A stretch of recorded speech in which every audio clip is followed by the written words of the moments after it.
मिथिलांचल में खासकर मधुबनी में जिस प्रकार से अपराध की घटनाएं आए दिन देखने को मिलती है, अपराध का ग्राफ दिन प्रतिदिन बढ़ता जा रहा है, तो ऐसे में ये घटना मधुबनी और मिथिलांचल के लिए कलंक का टीका लगा दिया है। बड़े बड़े चैनल आखिर इसको क्यों नहीं दिखा रहे हैं? जब इस घटना की जानकारी हम लोगों को हुई है तो यहाँ पहुँचे हैं, लेकिन देर हो गई है।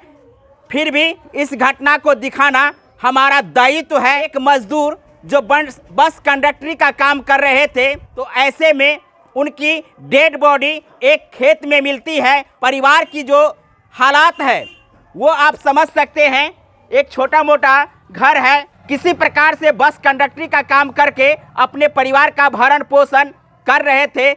जिस प्रकार की घटना इस परिवार के ऊपर घटी है, जिस प्रकार की सदमा इस परिवार को लगी है, इसकी व्याख्या हम शब्दों में नहीं कर सकते हैं। क्या घटना घटी है?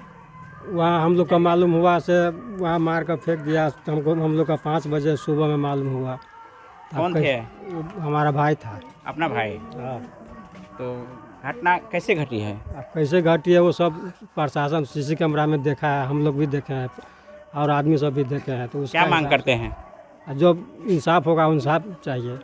इस परिवार के लिए आर्थिक मदद भी मांगे हैं सर? मदद भी मांगे तो प्रशासन बोला सब चीज़ हो जाएगा। क्या हो जाएगा? जो उसका जो मुआवजा होगा मुआवजा मिलेगा। आप लोग कुछ मांग किए हैं? वही मांग किए हैं। क्या नाम बाबू? नाजदा खातून। आपके पापा थे वो? पापा थे। पापा के जाने का गम तो हो रहा होगा। हाँ, हो गया। अब जो है किस प्रकार की मांग कर रहे हैं? सजा मांग कर रही है। तो परिवार किस प्रकार से चलेगी, इसके लिए तो कुछ मांग की है प्रशासन से? नहीं मांग किए हैं। क्या नाम है आपका? नईमा खातून। किस प्रकार के व्यक्ति थे वो? है जो मरहूम हो चुके हैं, वो कैसे व्यक्ति थे? 3 व्यक्ति थे। अहाँ सबके संदेह केना भऽ रहल है जो वह केलकै घटना? हाँ, वही घटना मतलब सीसी कैमरा में देखल के देखलकै है? आदमी सुन, पुलिस सुन देखलकै है। हाँ, बेराबारी पहले मुखरे निकालने हैं, तब बेराबारी निकल। 4 माई पोते, 3 गो बेटा। हाँ। एगो अपने शिला देवी। हाँ। निकल। बेटा से की नाम से? बेटा से की नाम से वही पर लिखल है, हमरा नहीं है नाम मालूम है। नहीं मालूम है, मगर एकरा सजाए चाहिए, बढ़िया सजाए चाहिए। एहन घटना कभी नहीं होय। हाँ? एहन घटना कभी नहीं होय, हमरा सजाए चाहिए। सजा में की मांग करे छियै? हमरा फांसी के सजाए चाहिए, तब अहाँके संतुष्टि हेतै? हाँ, तब हमरा संतुष्टि हेतै। आइ मतलब हमरा घर वाला के मार के काल्हि केकरो घर वाला के मार दे, काल्हि केकरो तो तब चवासी भऽ गेलै, तऽ हमरा फांसी के सजाए सुना चाहिए। माने एटा होइ छै पहिने से लेन देन रहै छै से सब नहीं कुछ नहीं। जो घर वाला छलखिन है हुनका से कोनो पाई ताई लेने? नहीं हमरे पैसा घर वाला के पैसा लऽ लै छलै जेबी सुन में से, आ फुसला उसला के राखि लै छलै। बैठू ना। अब कंट्री तो है, तो नहीं हमर घर वाला से केकरो से नहीं साभा, कुछ से नहीं।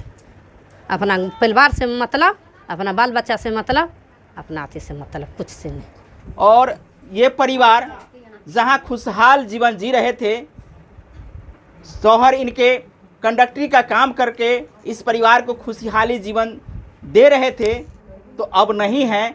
तो ये सारी जिम्मेदारी, सारी परेशानियों का बोझ अब इस विधवा पे आ चुकी है। एक छोटी मोटी सी घटना इतनी बड़ी घटना का अंजाम दे दे, ये सोचने के लिए मधुबनी और मिथिलांचल के लोगों के लिए बहुत बड़ा जिम्मेदारी बढ़ गया है कि आखिर मिथिलांचल में एक छोटी मोटी झगड़ा लेकर के, एक छोटी मोटी समस्या के लेकर के हत्या तक चली जाती है अपराध, तो निश्चित रूप से मिथिलांचल के लिए सोचने का विषय बन गया है। मिथिलांचल में खासकर मधुबनी में जो घटनाएं आए दिन हो रही है, और यहाँ जिस प्रकार से बस कंडक्टर को मार दी गई है, ये समझ सकते हैं ये हृदय विदारक घटना है।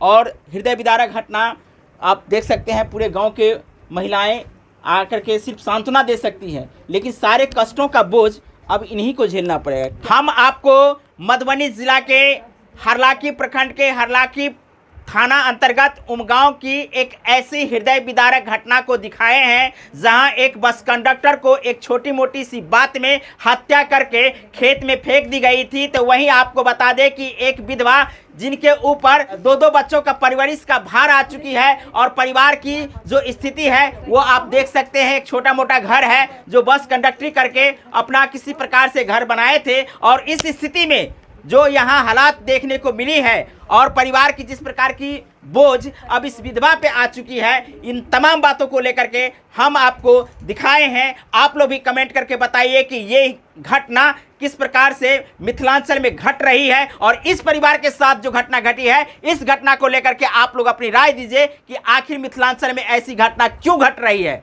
और इसके परिवार को आप सपोर्ट करना चाहते हैं तो आप इन परिवार को सपोर्ट कीजिए, कमेंट करके साथ में इसे शेयर कर दीजिए ताकि इसके न्याय 100 समय मिल जाए। बहुत बहुत धन्यवाद। जय हिंद, जय भारत, जय मिथिला।